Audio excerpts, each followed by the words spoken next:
tonight's regular meeting of council to order. Recommendation that the agenda for the regular council meeting of April 8th, 2019 be adopted as presented.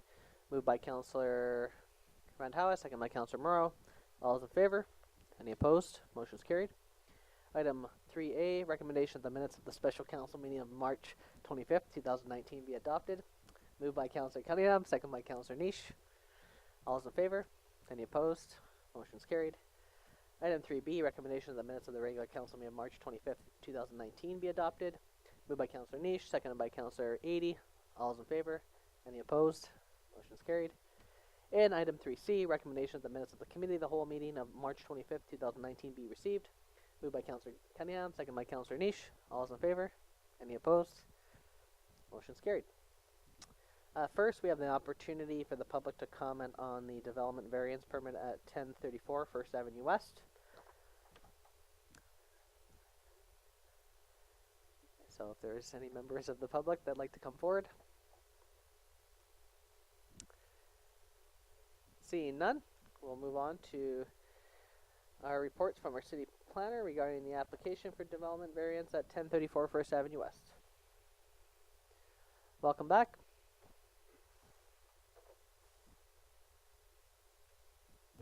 Thank you, Mr. Mayor. This is the second and the last report for this application for development variance permit for the property located at, I always have to take a look at this, 1034 First Avenue West. Full application is attached, and the variance is for the side yard setback from 1.2 meters to 1.1 meters.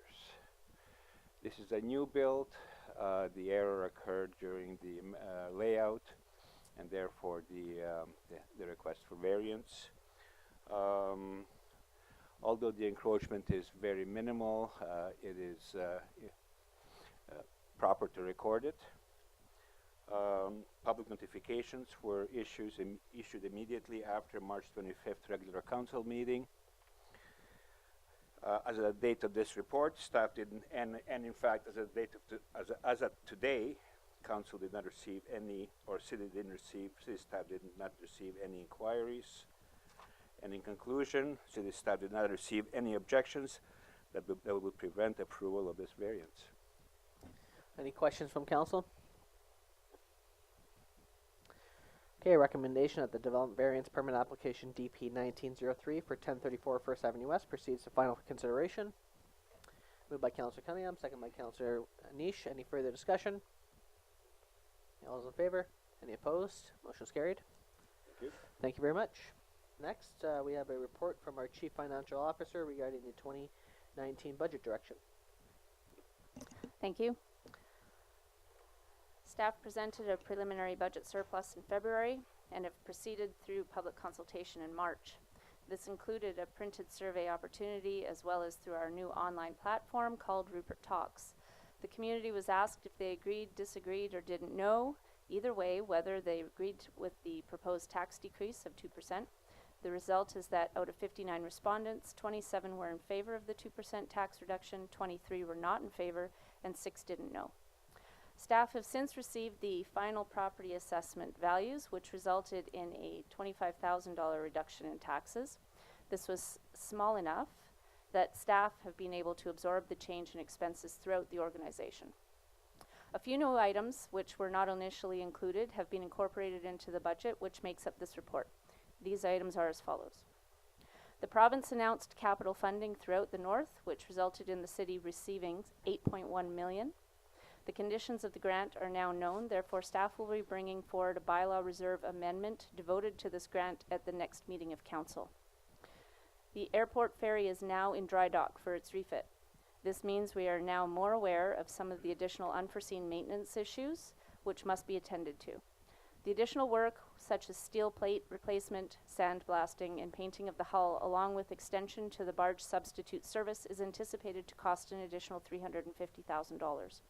We propose paying this out of the $8.1 million capital grant just mentioned.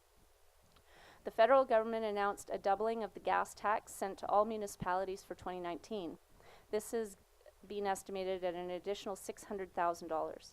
Staff have proposed allocating $500,000 worth of this one-time increase towards paving this year. Finally, Council resolved to participate in the EV charging stations. The cost associated with purchase and installation has been estimated at $20,000. This amount is proposed to be paid for out of the additional gas tax just mentioned. All of the above has not resulted in any change to the recommendations originally made in February. Staff are requesting direction to proceed preparing the 2019 5-year financial plan bylaw and related 2019 property tax bylaw using the balanced budget data presented. Okay, so tonight we set direction for the budget, so I think tonight we should discuss how we want the direction to look, and if there are changes, that we should be making motions to make those changes. Also, we should discuss one topic at a time and make motions for each topic if there's multiple topics to discuss. So that being said, I'll open the floor to the general discussion and how we want to see the budget move forward. So comments from council? Councillor Ady. I'd just like to ask a couple of questions. The Blue Ribbon Committee on Remuneration for Council and Mayor made the recommendations it did. I'm assuming that that's built into the governance section? Yes, that's correct. And that was noted in the February 25th RTC, report to council, sorry. Okay. My second question is, I was just looking at the bottom lines where you've got total operating fund figures, and I noticed that the 2019 budget is something like $50,000, whereas all the other years are in the $30 million range. I wish. I'm just wondering why, what's behind the difference? Well, in part, it is the additional $8.1 million that we just received, so that has been included as well. There's also some, there's dividends from Legacy to pay for some of the capital items as well. Okay. Other questions? Okay, go ahead. So having this budget conversation, you know, listening to people's opinions over the last 2 months about, you know, whether we should have a tax decrease or freeze, or, I mean, everyone has an opinion on it. To me, I've always, in fact, I actually found something from when I first ran for council, and it was a piece of, like a flyer I had put out, and I actually had printed on the bottom something about, and one day I would like to say a tax decrease. Now, what I would like most people to understand is that obviously we're not in a position to give a tax decrease, but I feel we're necessary to start heading in the right direction, and that's shifting the tax burden away from the residents and more towards, you know, the industry. Now, we're still working on that piece because of obviously the port caps, but I do feel that you know, we should be shifting it off the residents, and in this year is one of the first years we've been able to do that, obviously with the additional taxes from AltaGas, and obviously a few other revenue sources. So I agree with the tax decrease, but I did have you know, one of my thoughts during this process has been, well, you know, it's 300 grand. Well, it sure would be nice to spend $300,000 more on paving. But then Ms. Bauman has come up with this other great gas tax use of another $500,000 in paving. So as much as I was thinking maybe that would be the place to spend that 2% would be on the paving, what people want to see, and people do want to see better roads.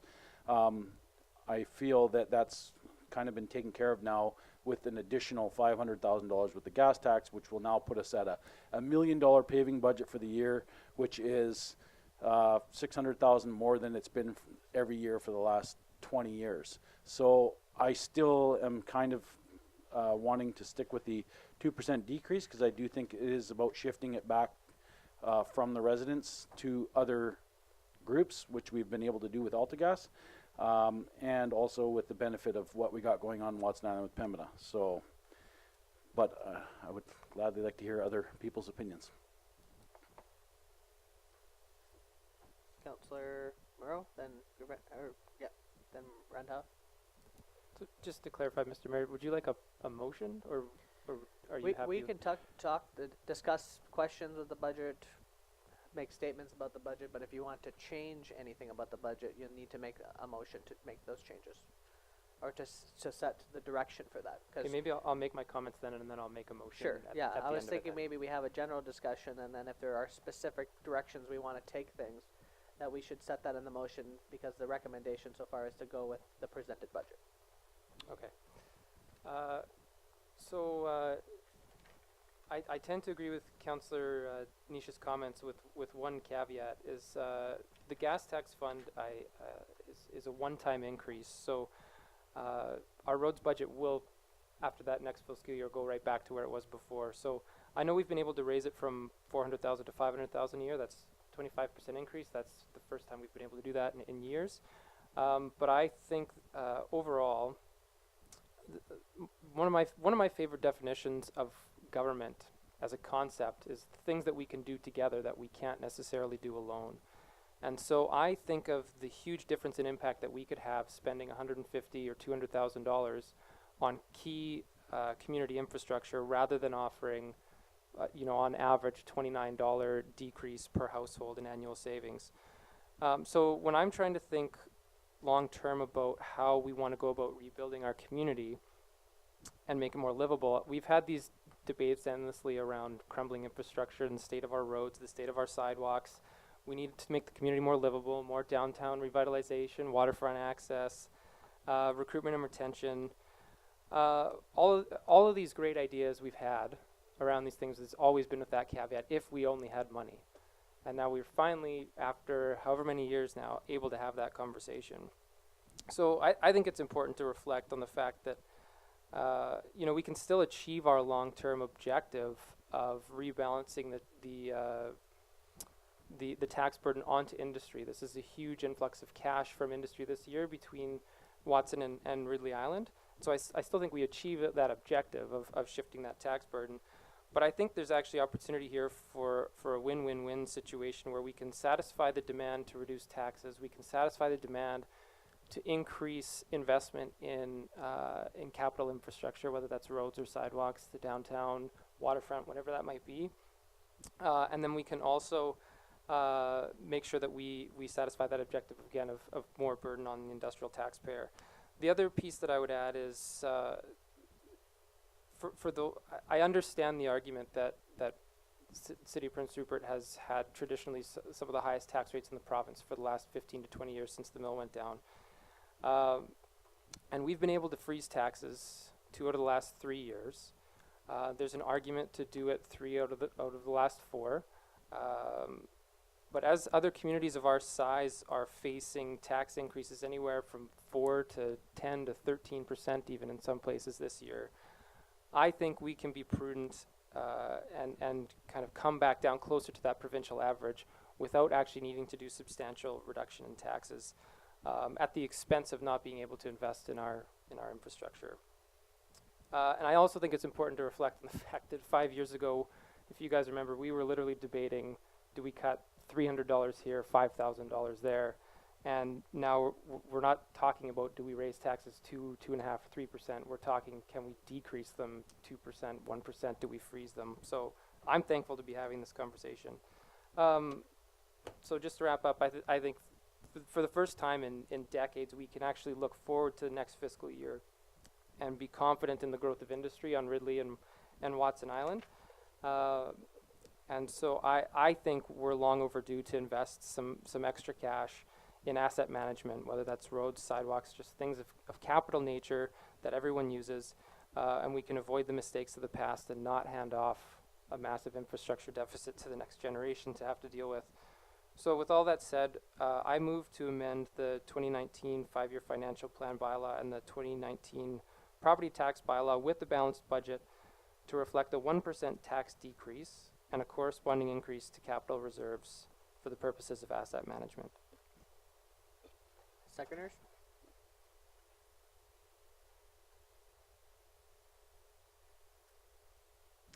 The motion. Yep, absolutely.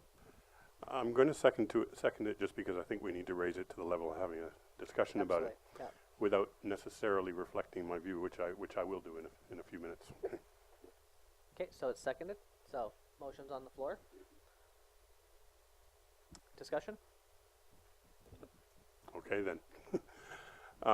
When I was first persuaded by unknown people to pursue this endeavor, I started talking to people, and one of the things that came across very clearly from both small business owners, I remember talking to a small business owner on 3rd Avenue, and from residents as I picked my son up from school. It's one of the best places to talk to people and find out what people think. And I heard consistently that people were feeling that they were too stretched by the tax rates on the business side as well as the property side. And so, you know, I take no credit for the fact that we wound up in this place, but we now have an opportunity to offer them that. And I've heard all the arguments as well in talking to people. You know, well, we could pool that money and use it effectively, which I think is the point that you're making. But I also think that I would like to think of the proposed property tax cut of 2% as the start of something. And I think that if some of the things fall into place that I think are on the horizon, it can be the start of a trend that normalizes, you know, relative to other communities, the tax burden on individuals. So I'm actually in favor of maintaining the 2%, and I'm most particularly happy with the, you know, the late news, I guess it is, around the federal gas contribution, that not only could we do the 2% decrease, but we can, for this year, as an opportunity, invest another $500,000 in roads. So I think we kind of have the opportunity to do both this year. So that would lead us to next year, at which point I think it would be a valid conversation to have, because I think that, you know, maybe the goalposts will have changed by next year, but if nothing's changed, then next year you could look at fixing the property taxes where they are, and because you've then lost the $500,000 out of the budget, that would be the year to step up what you're doing on the infrastructure. So I'm in the odd position of having seconded a motion that I'm speaking against. Okay, so we got Councillor Cunningham, then Councillor Niche, then Councillor Scott Mormon. Councillor Eddie, I would have seconded just to have the discussion. First of all, yeah, the gas tax is a one-time thing. Our decrease is a one-time thing. We don't know if we'll have it in the future or not. So I think it's something we owe this community to decrease taxes now. Our business tax has always been one of the highest in the provinces. Our businesses, and you hear it day in and day out, 2nd Avenue, 3rd Avenue, empty shops and everything. Just this little bit of encouragement helping our small businesses, I think, is something, whether it's a large financial hit or a small one, it doesn't matter. It's the fact that everyone in this room, this time around and 4 years ago, and 6 years ago when I ran a by-election, we all ran with the idea we wanted to shift the taxes from the resident and small business owner to industry. We have now got the opportunity, because this council and the council previous put a lot of work into rejuvenating Watson Island. The mayor has worked tirelessly to get the caps removed, and a few other, the RBA and everything else. These are still in the closet or the wings, wherever you want to say, but it's stuff we're working at that can drastically change the geography of our taxation in this town, if any of them come to fruition. And I believe strongly that they will, because I've been involved in some of the discussions and seen what's going on. And I really think that we need to maintain this 2% tax decrease. It's symbolic to the community that we are working hard to try and change things. Yes, we can put the money someplace else, but we just got $8.1 million that's gone into a reserve that we can draw on for other things that might need when we address the needs in that, paving or whatever. We're putting more money into paving already. than we originally thought, and other costs that have come up have been covered. So I think for the sake of the community and a little bright light at the end of the tunnel that's still a long way away, that we give them the 2% tax break, and then we'll work on the others in the future. But I think this is a symbolism of how well things are going and how we hope the future will be bright. And I think it's just something that has to be put out there. Councillor Nation, then Councillor Skelton Morvan.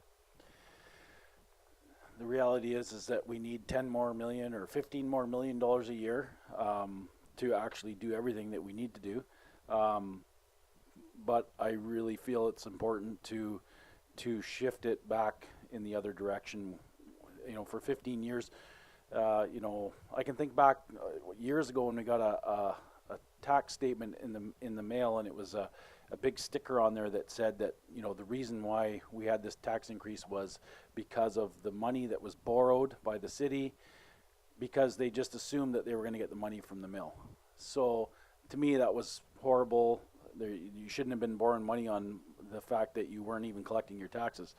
To me, that was a big shift, you know, and that was within the last 20 years, because I was paying taxes at that point. And to me, that's the beginning of when the increases started, and you know, obviously because the industry went away, and it's just increased every year until, you know, we kind of slowed it down a little bit. We had a few increases, and we've had a few freezes, and I do think that we need to shift in the other direction. And I do feel that although what you're saying, Mr. Moreau, about putting that money into, you know, whether it be sides or sidewalks or roads, as much as I agree that it needs to be done, I feel more strongly that it needs to be, that a tax decrease needs to happen, and we need to shift in the other direction.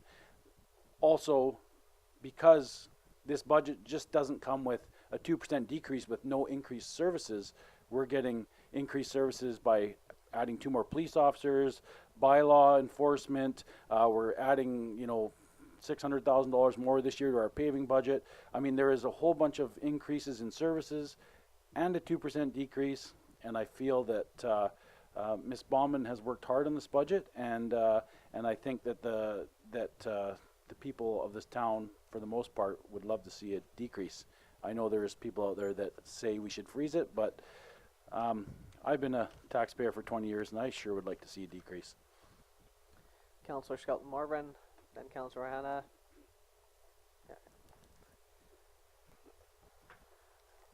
Definitely a rock and a hard place. I really agree with Councillor Moreau on the side of asset management.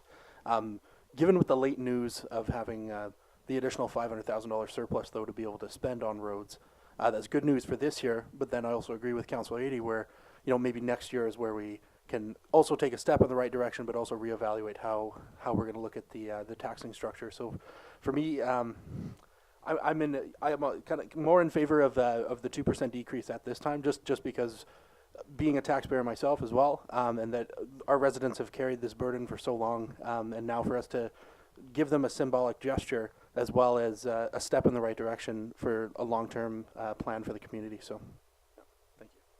Councillor Renha. Thank you, Mr. Mayor.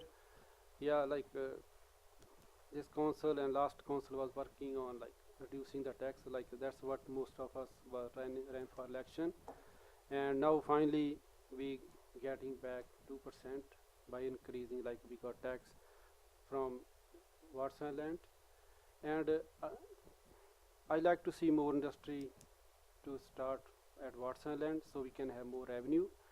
And instead of 2% on tax, I like to see more break on our utility fees. Like it's still going 3% up every year, and recreation fees 5% up every year, and lots of people still on fixed income, and it's very hard for them to give extra money on property taxes or utility taxes.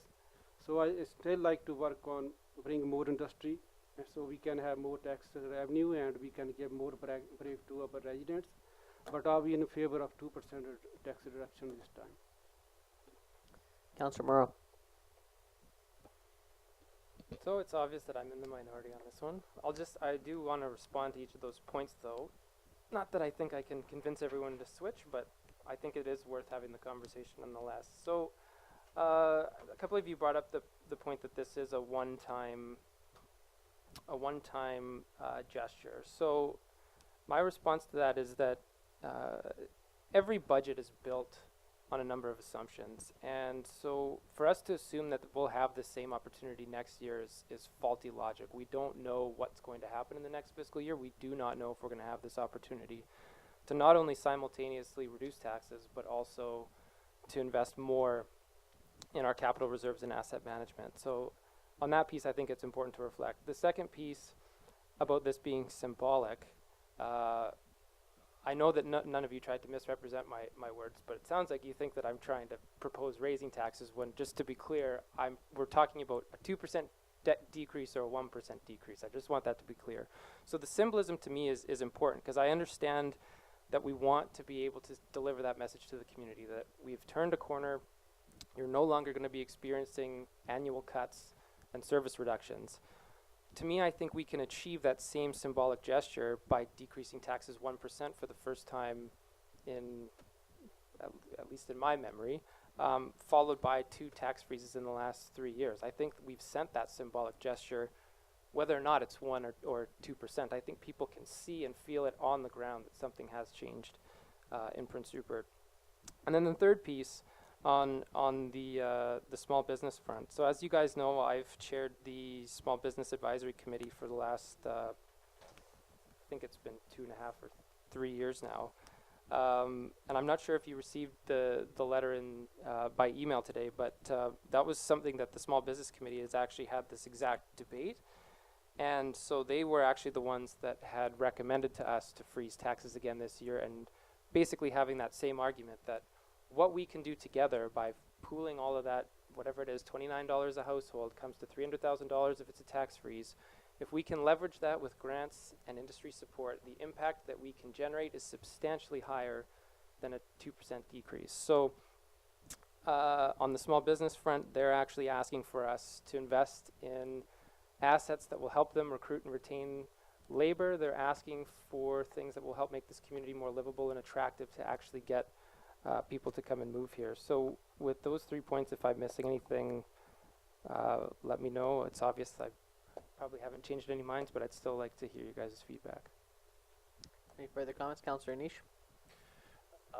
Just the only thing I would just say, and contradicting what you're saying, is that the thing is we are increasing the services, and we are, to make this place more livable, we are proposing to put a bylaw officer in, which is going to clean up the community, which may entice more people to live here by paving some streets that really need it. That might encourage somebody to buy a house in a certain location where they might not have if the street stayed in the condition it was in. So if we were offering a 2% decrease with no services increased, then I would say that's a bad move. But being that we're offering service increases and a 2% decrease, I'm thinking that, I don't want to be too greedy. I think that I think it's about trying to make everyone happy. I mean, you're never going to make anyone happy in this position, but I think that because we're offering those service increases and a 2% decrease, I think that is the direction that I'd like to head in, versus just saying, well, everyone, we're just going to freeze it, or we're just going to do 1% increase. I would like to see decreases, for a few years to get us back into a place where we're more, where the industry pays their fair share, the residents feel like they're not paying more than everywhere else in the province, and I can only hope that we can have this same argument next year. That would be wonderful if we could do that. Councillor Randhawa. Thank you, Mr. Mayor. Yeah, looks like $30 is $29-30 is not much, but lots of people on fixed income, it's big money for them, the extra meals for them, and I'm pretty sure they'll be really happy to get extra $30 on their pocket, and I'll still be in favor of 2% I think I'll add something here too. So, I think, well, first, I wish people felt that way when we raise taxes, that it's only $30. But that doesn't seem to be the argument when we raise taxes. And I think I commend Councillor Moreau's attempt to find the win-win-win here. I think there's always going to be a reason for us to invest in capital and infrastructure. I mean, that's forever. I'm confident with this 8.1 million. We've begun this process, and of course, we're going to be continuing with the RBA to try to get more revenue in. And as Councillor Moreau mentioned, we're not sure what the next year is going to hold. But at the same time, there's always going to be a reason to spend money on infrastructure. There's always going to be a reason to spend money on services. But there rarely is a reason for us to lower taxes. Rarely do we have that opportunity to do that. And yes, it's just 1% you're proposing and putting a little bit more away. But like Councillor Nish said, we really need 10 to 15 more million operating revenue to come in. I think since the incremental amount of tax increases that have happened since the Watson Mile and the mill closed, we've gone to that per capita rate where we have the second highest per capita business taxes in all BC. So unless we as a council decide to trigger the beginning of the other way down as a decrease, whether it's 1% or 2%, the reason why I would believe it's 2% because, as Councillor Nish said, yes, we are also increasing programming almost across the board through the entire budget. I mean, I just want to say what an interesting conversation that we're having here right now, arguing a little bit about whether it should be a 1% decrease or a 2% decrease, and what a fortunate position we're in, because other communities are not in that position right now. And I would say I'm in favor of the 2% decrease because I think it's just time to make that message to the community that we're going to start heading that way. And yes, we're not sure what's going to happen next year. And yes, we could put 150,000 away more still this year. But with the additionals that we've had, I think, and where the community's at, and I'll be honest, the one thing I have heard even when I first ran, was taxes. And that, someone would tell me, never will you guys ever get the taxes under control. All you guys do is ever raise taxes. And we've done our best to freeze them. But I think we're at that point now where it's time to go the other way. Maybe it's not a huge dent, but it is the beginning of something. And we have other means to have that revenue come in, and we have more opportunities coming down the line for our community. And so I really don't disagree with what you're saying. I mean, we're talking about 1% here in terms of decreases. But I really feel the recommendation on the floor here is the way to go today. And that's just how I'm feeling now. Councillor Cunningham. Well, is there any other discussion? I was just going to say, I'll just give him one other opportunity here. I was just going to say, it's, again, just to clarify, I'm not here arguing that we raise taxes. It's not that I disagree with any of your points. So if we're debating 1 or 2%, it's not a hill that I'm going to die on. So I'd be happy to accept a friendly amendment for whatever everyone is proposing, which is the alternative as it's been recommended by staff. Okay. So, is it? Yeah. So what we're recommending though is that rather than do that, he's just saying, as a friendly amendment, if the seconder is okay with it, that the motion is to the actual recommendation on the floor that the staff is recommending to set the existing budget forward. That's what he's saying. We could call the question defeat the motion as it's looking, and then go into a discussion about the overall budget. Is that what council would like to do? Okay, so we'll call the question then. All those in favor? Yeah. Any opposed? Okay, so the motion doesn't carry. So currently there's no motion on the floor, but I will open it back up to discussion around the general budget. I make a motion to accept the CFO budget. Okay, so as presented, okay, so moved by Councillor Cunningham, second by Councillor Nish. Can we say further discussion about the existing budget being proposed?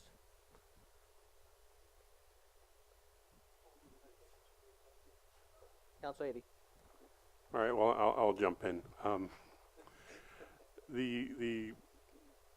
I guess I'm curious about what other people are hearing around the issue of the Blue Ribbon panel's recommendations.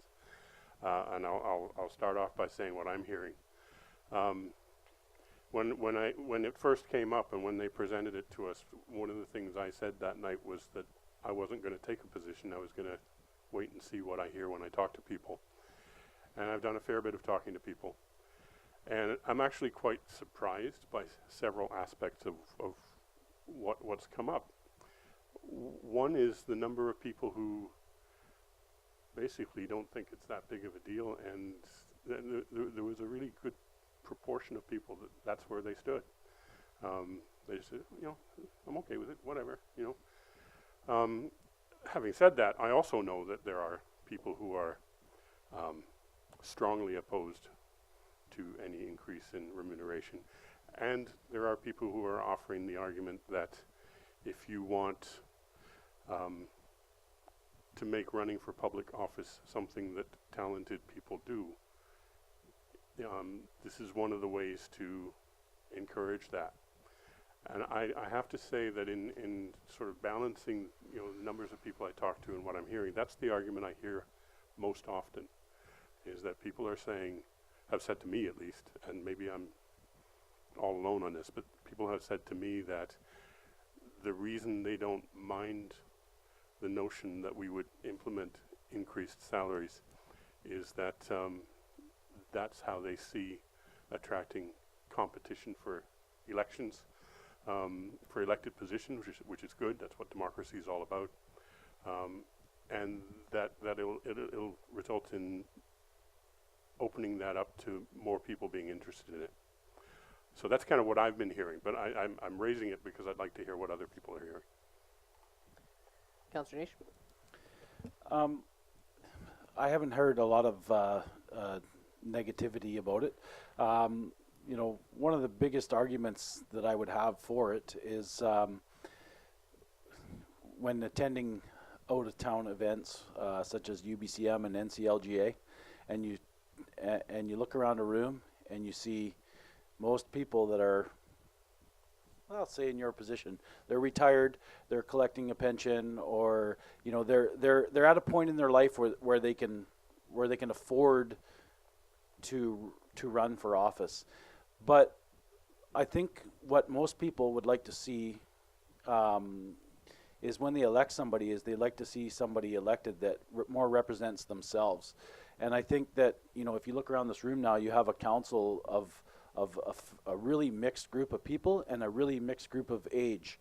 You know, and you know, Barry brings the age up for us, and you know, Reid here brings the age down, right? I mean, it's a huge gap. I mean, there's I'm not saying you're old, Barry, but you know, the reality is you know, but yeah, that's right. But between the two, you got, you know, you almost got a half a century difference, and to me that you know, when you go to these out of town events and you see that the majority of the people representing their communities are people that are 60 years plus. But the reality is, when people elected this council and the previous council to this, they elected a council of people of all generations. And in order for people of all generations to participate, you don't want to, like myself, I'm a business owner. You know, I don't have holiday days. Anytime I take an hour or 2 or 3 or 4 or a day or a week off to do this particular job, it's money out of my pocket. So for every dollar I've made in this position, I've lost $2. So, you know, to me, I don't think that people should have to sacrifice their income in order to you know, to fulfill this position. I understand that it's, you know, some people say, well, it's volunteer. Well, I mean, if you actually get into this position and see how much time and effort is put into just reading emails alone, never mind what events you attend or whatever you go to, or another board that we sit on, whether it's me on the rec commission or Gravinder on the rec commission, or you know, whatever groups we're involved in beyond sitting at this desk. That's what people don't see a lot of, and I think that the amount of time and effort that is put in by everybody in this room, I think warrants a little bit more money. And that's only because I don't feel that anybody should have to sacrifice their lifestyle in order to just in order to sit in the seat. And I think that moving forward, when if someone wants to run and they feel that it's all about being a volunteer, then I gladly tell anybody on the next election to come out and run. And then they'll get to see how much time and effort that you do get to put into this. That being said, if if somebody wants to show up to their 2 council meetings a month and not do anything else, well, they're not going to be very effective, but, I guess they're not breaking the rules. So I just feel that, after doing it for 4 years, I feel that there's plenty of times where the money I've made in a month has disappeared because I've taken so much time off in order to do, whether it's a workshop on something, or attending UBCM or whatever it is, and I just feel that it's a small increase, and it's some people may not feel it's small, but I do feel that it's small, and I feel that the committee has put forward some good numbers, and I do feel that Mr. Thompson was right in when he said that if people are able to do it financially, then you will maybe get a better group of people that are willing to run because they don't want to just sacrifice for themselves. Councillor Cunningham? I tend to agree with Councillor Neese quite a bit. Everyone I've talked to doesn't seem to have a problem with it. And I've said to some people that do have a problem, well, for an example, where was Mayor Brain this last weekend? At a mayor's conference. Was he getting paid any extra for that weekend that he worked? No. In fact, he was probably dipping into his pocket, seeing as we only, I believe, get $50 a day for our per diem right now. And you go anywhere and try and live on $50 a day when you're staying in hotels and got to eat exactly where you are because you don't have time to run out and find a cheap restaurant or a Tim Hortons or things like that. But I think the increase we're getting, it's going to help some people, but in most cases, it's not going to become a full-time job for anyone. If anyone's young and wants to make a career out of politics, then I suggest they go to a higher level than the municipal politics, because you're not going to get rich doing it. Like, it's a good stepping stone to get up there, but in the end, it's, you spend a lot of time doing it, and in some cases, you're working 7 days a week. We're on the job wherever we are. Walking down the street, it's, hey, can I just talk to you for a minute? You're in Safeway, you're stopped. I think it happens to everyone here. It doesn't matter where you go or what you're doing. Trust me, within 20 minutes, somebody's going to come up to you and talk to you about something, whether it's something you can do something about or not, but they believe that because you're a counselor, you can maybe take care of that party house down the street. It's, and you've got to explain different things to different people. When we're sitting in here, we make some decisions that affect a lot of people's lives. We talk to a lot of people to make sure those decisions are the best we can make. And I look at the mayor's position. He's running a city with a budget of $35–40 million. Now you see any manager of a company with that kind of budget and find out what kind of money they're making. It's considerably more than what our mayor is making. And not only that, he's on the road for RBA. We're talking millions and millions and millions of dollars for other communities as well. We can't send them a bill. His vested interest is the whole region at sometimes, and he's focusing on that because we will benefit from that regionalization of money coming in here. But anyone that says that he doesn't deserve his wage or we don't deserve ours, I'll gladly let him walk in my shoes for a week and see. But I have no problem with what's being proposed. I don't get to take holidays sometimes. Where's my wife tonight, sitting at home alone? I'm missing out on certain things that are a quality of life, are important. We have young counselors here with kids, and young mayor and councillors that want to have kids. And it's very difficult for them to have a family and be in this position because you're taken away from your family a lot for meetings and other things, and you can't bring your family with you. It's one of those things. You make a lot of sacrifices here, and no amount of money is going to give you that time back. I don't care what anyone says. When you're away from your family, you're away from your family. It's that simple. You can't buy that back. So I have no problem with the recommendation of the blue ribbon. Councillor Manhala? So just question, like, are we voting on wages tonight, or we voting some The whole budget whole budget? But, includes the wages. so they recommend us 2-3 options there. So which one option we voting on? No, oh, go ahead. There will be an indemnity bylaw. Council indemnity bylaw will need to be amended. So although you're voting on the budget, it includes the increases, but the indemnity bylaw will have to come forward before council, and you will have to vote on that one at that point. Right. So when the bylaw come up, I will speak up on that time. Sure. Any further discussion?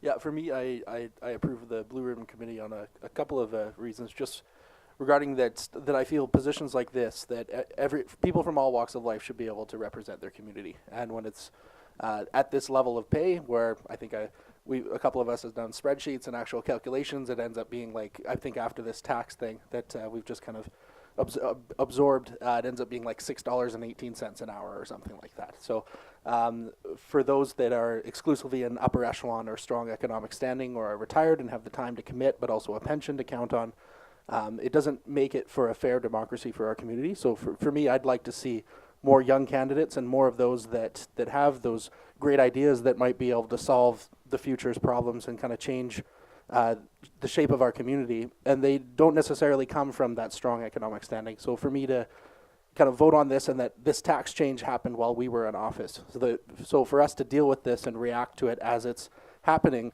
is the best plan of action, for rather than to just ignore it and then pass it on to the next council, because we've seen what happens when we take the perceived Normal High Road to be re-elected simply, and then it goes downhill from there, and that infrastructure is neglected, and we start to see less competition for positions. So I think that for the sake of democracy and for a fair and equal representation at the council table, that we go through with this. So thank you. No, thank you. Okay, is there any further discussion about the budget itself?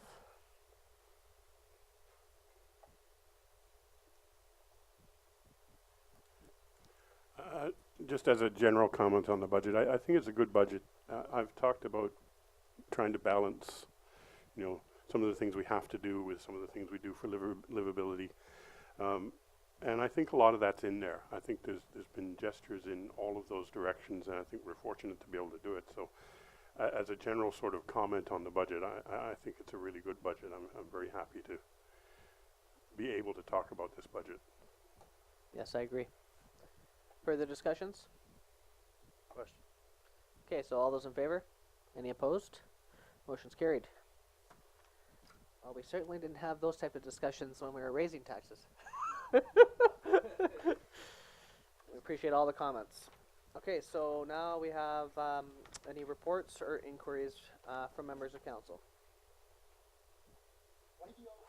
Just look it over. Councilor Okay, I'll Callahan. put up my hand. I have a few things. First, are we going to be looking into the NDIT, the Housing Needs Assessment Program? That program they just came out with. I noticed there's money just to do an assessment on our housing needs, and there's also money for a couple of years for a project. Yes, there's 3 new grants from NDIT related to housing and municipalities. NDIT has acknowledged that communities in the north in particular don't have the means to incentivize developers to develop property, and often we get stuck with developers that are maybe not necessarily interested in developing, but they're interested in the land portion of it. And so these grants are more to ensure that municipalities can to give direct benefit and help with the development process of housing on the ground. I actually had lunch with Joel McKay, is it McKay or McKay? McKay, when I was at the BC Mayor's Conference, and we discussed at length what the grants could mean for us. So it's a very innovative step that NDIT is taking, and yes, we're definitely going to be all over the grants for sure. Okay, a couple more points. A couple of people have talked to me about the lines down at Rustbrook for the trucks and trailers. They're totally gone now, and it's kind of a gong show at the best of times down there with the trucks and trailers. And that, so are they going to be painted before fishing season starts? Okay. The other thing is, I know we've discussed the out-of-town people that just take their parking tickets and throw them away. Are we looking at getting a boots or starting to tow or something like that? We have a number of boots on order. Great. Okay, another thing is, last February, we passed a resolution for the Committee of the Whole meeting where we were going to have different people come in, and it's being sporadic. And could we come up with a schedule so we know who's coming into the Committee of the Whole meetings ahead of time for the rest of the year? And I'd like to propose that the Airport Society comes in the next Committee of the Whole, because I've been getting a lot of questions about the airport and different things. And I know that we don't even get to have those answers, so it might be nice to have them come and, okay? And then the final thing is down at Mclean Shipyard, they're still having a problem with people parking along the road, and I know we told them last year we were going to put no parking signs along there. Okay. Order department's busy. The good news is it's getting done. Okay, thanks. I know you'll take care of it. Councillor Niche. This program that was come up by the staff on removing cars. I'm just wondering if maybe we can push it a little bit more, whether we take an ad out in the newspaper or a little bit more online, just to try and get the message out there a little bit more, and that people need to understand that if they have a problem with somebody's property that has vehicles on it, you have to make the phone call, and I believe it's anonymous if you call in. If you do not like to see something and there's someone that's got 6 cars that you don't like to see, then to start the process you do need to make that phone call to bylaw. And no, it's not anonymous? Okay, well, if you do want the process to happen, then you do need to make that phone call. But I would like to see us be a little bit more proactive in pushing that $70 car removal plan. So if we can maybe get the information out there a little bit more. We're waiting for the budget to get passed. Well, Additional bylaw enforcement officer, we will have a report in camera on where we're at with bylaw enforcement. perfect, but that plan is already in place, the $70 plan. So that's all I'm saying, is that we can maybe push that a little bit more. As far as the rest of the bylaw stuff goes, well, that obviously is up to the budget and that, but I'm just talking about the $70 I would like plan. to report on what that actually has resulted in. Okay, sounds good. Thank you. Other comments from council? Okay, entertain a motion to adjourn. Moved by Councillor Cunningham, second by Councillor Scott Marvin. All those in favor? Means adjourned.